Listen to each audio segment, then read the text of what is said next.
ada dan tiada. Yang ada pastinya akan tiada, dan yang tiada ini dulunya pernah ada. Seperti halnya makhluk astral, keberadaan mereka ada di sekitar kita.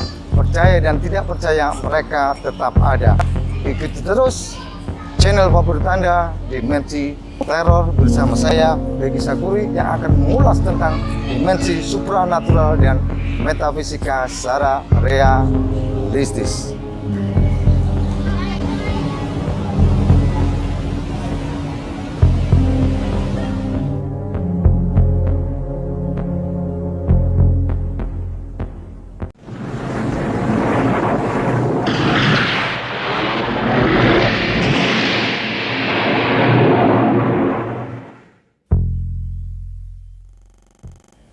Bismillahirrahmanirrahim. Assalamualaikum warahmatullahi wabarakatuh. Bertemu kembali dengan saya, Beki Sakuri, dalam channel Dimensi Teror, tema horor.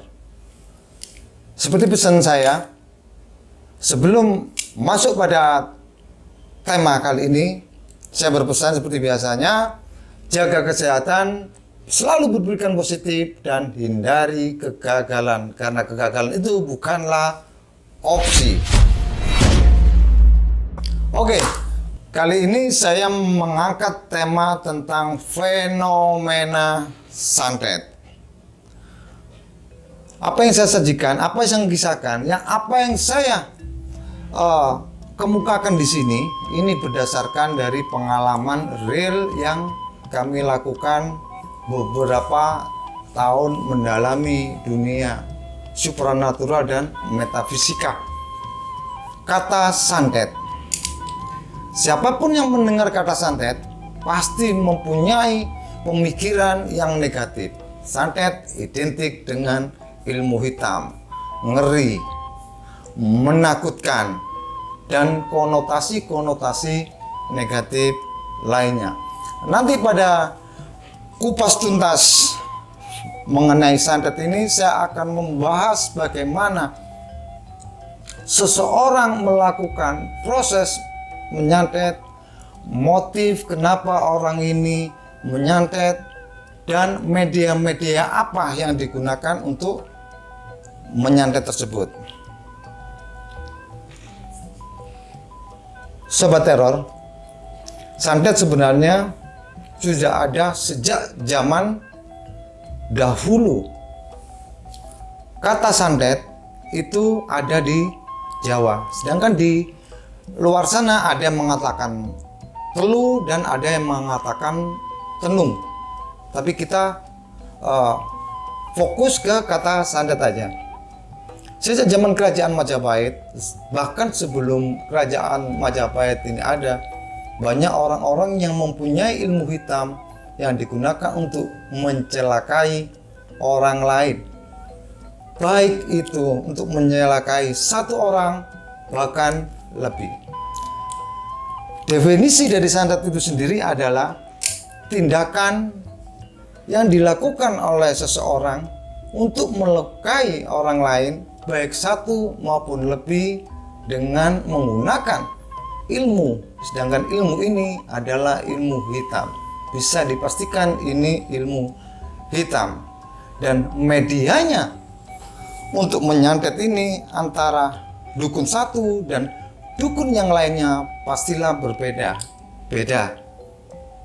Yang intinya biasanya yang dipakai adalah benda-benda yang diameternya tidak begitu besar.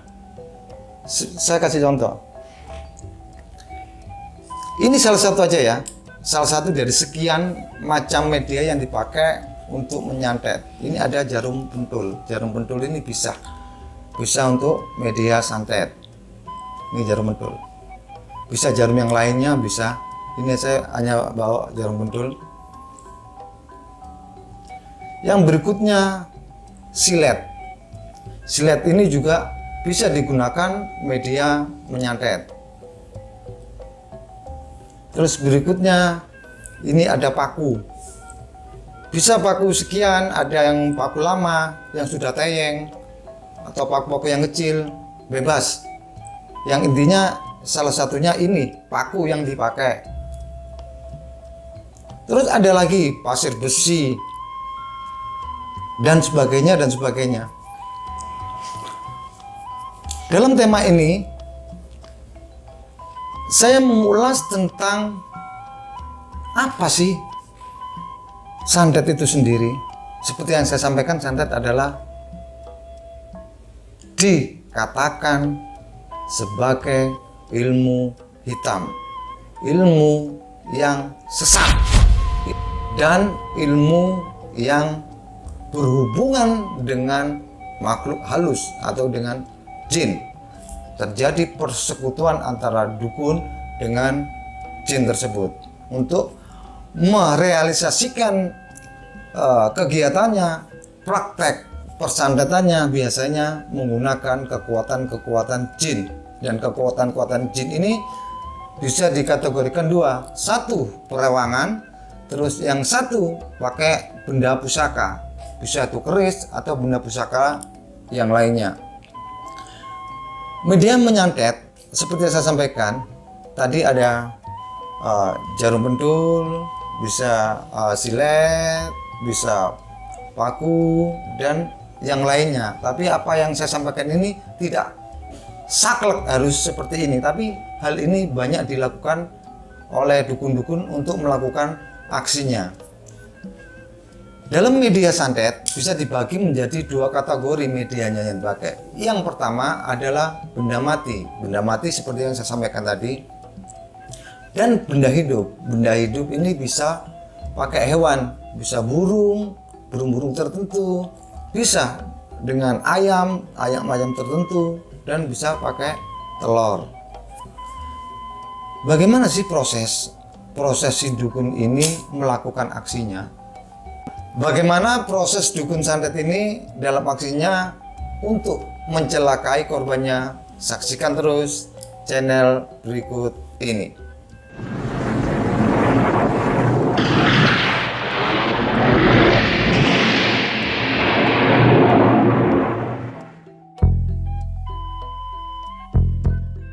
Oke, biasanya dukun ini dalam melaksanakan aksinya itu dia ada yang pakai kuali.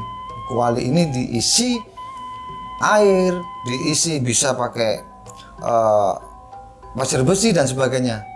Yang saya sampaikan ini diisi air, dikasih kembang tertentu, dikasih minyak tertentu, lalu ditutup sama kain mori atau kain putih. Targetnya apa? Nah, target si dukun ini biasanya sesuai dengan permintaan si pasien. Apakah dia sakit biasa, atau sakit permanen, atau meninggal dunia.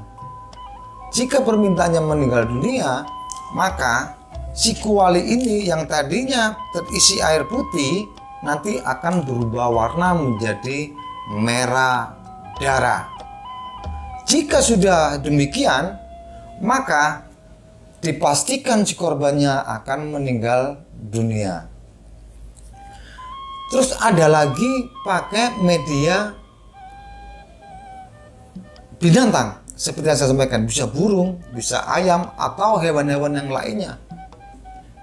Itu biasanya dengan data-data yang sudah ada, data-data yang sudah diberikan oleh si pasien ini kepada si dukun ini, lalu dukun ini menyembelih si burung ini atau hewan-hewan tertentu ini dengan ritual-ritual tertentu, pakai kemenyan, itu pasti pakai kemenyan, pakai bunga-bunga tertentu, pakai minyak-minyak tertentu, dan disembelihlah si binatang ini, dan darahnya inilah yang dijadikan media untuk menyantet. Lalu bagaimana proses terjadi perpindahan antara media yang disediakan oleh si dukun ini bisa ke korbannya? Itu macam-macam. Ada yang masuk ke dalam tubuh dan ada yang di luar tubuh. Yang masuk di dalam tubuh itu biasanya seperti yang saya sampaikan tadi, seperti silet, bisa ini paku, bisa jarum pentul dan lainnya. Yang intinya diameternya tidak begitu besar.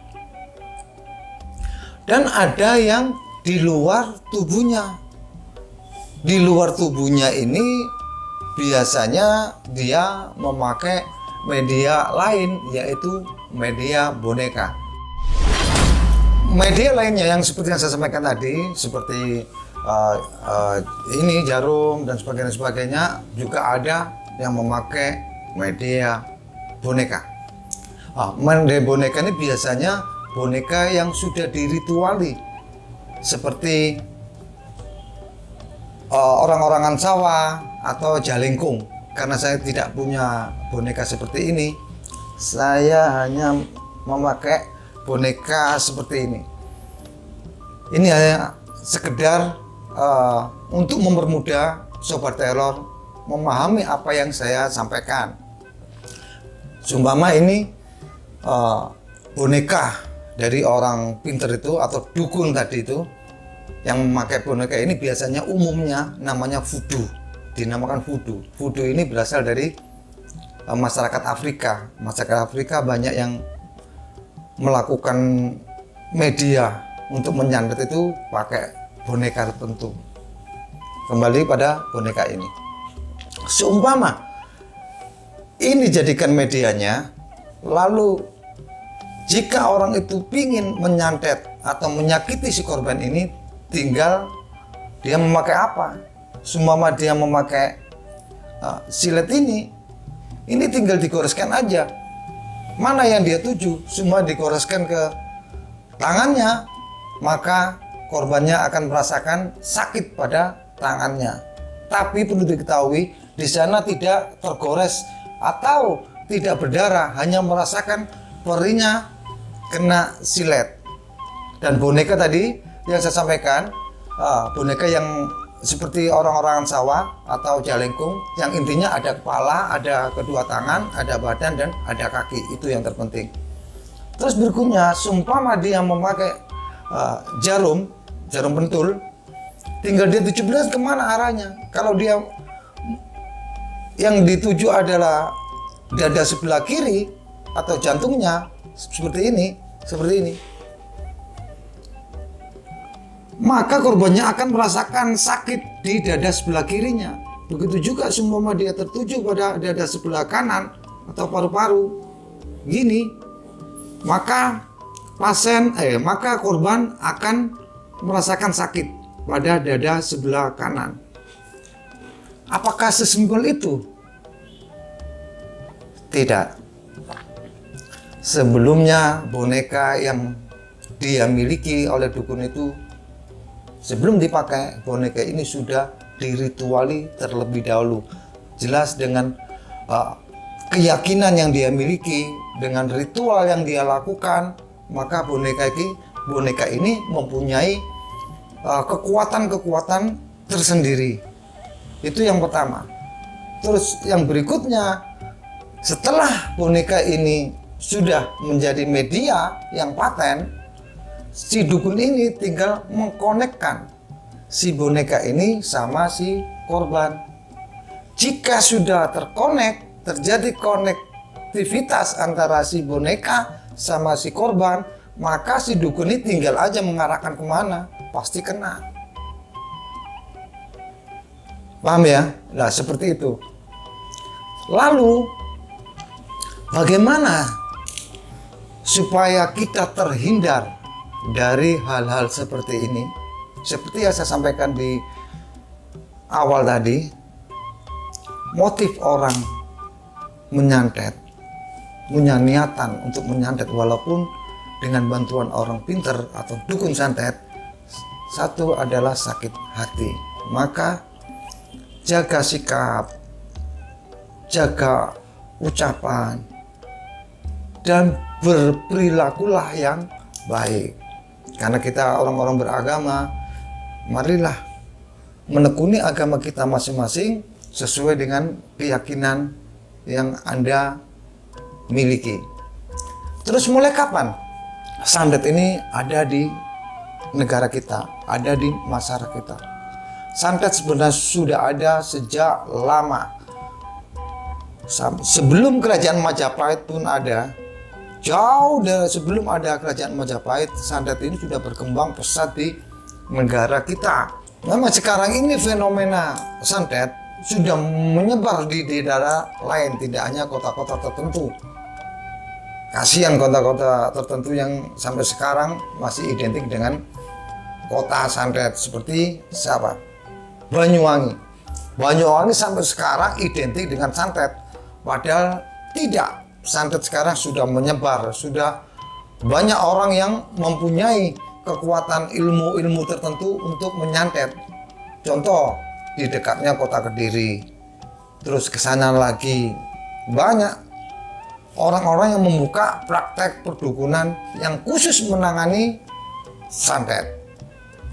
Sobat teror, sebelum saya mengakhiri channel ini, akan saya berikan sesuatu ilmu yang akan Anda ketahui bahwa bagaimana si korban ini sampai kena santet. Contoh, seumpama dia memakai silat ini sebagai medianya, dengan umur rambut tertentu, dengan menyan, dengan syarat-syarat lainnya, akhirnya silat ini ada yang membawa.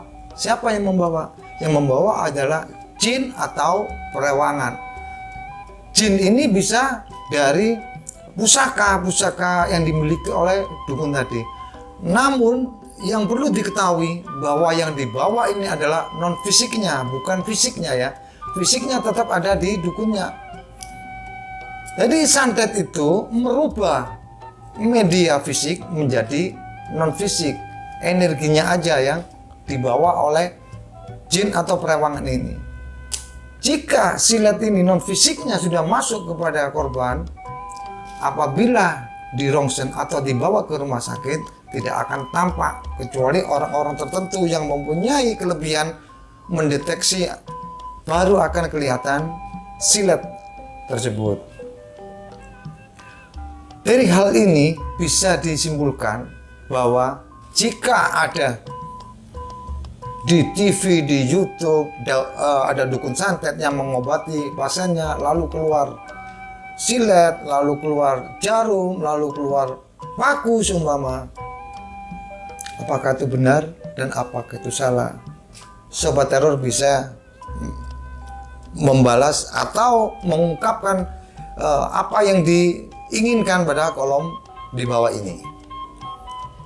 Nanti apabila Sobat teror menginginkan tentang pembahasan kupas tuntas mengenai santet, pada episode-episode berikutnya akan saya ulas lagi. Lalu kapan santet ini ada? Tadi sudah saya sebutkan, bisakah santet ini musnah? Saya jawab, ilmu santet, ilmu hitam sulit untuk musnah. Ini dunia bro. Di dalam dunia pasti ada dua alternatif atau dua pilihan. Ada siang, ada malam, ada baik, ada buruk, ada ilmu putih, ada ilmu hitam. Tinggal kita aja mana yang kita pilih.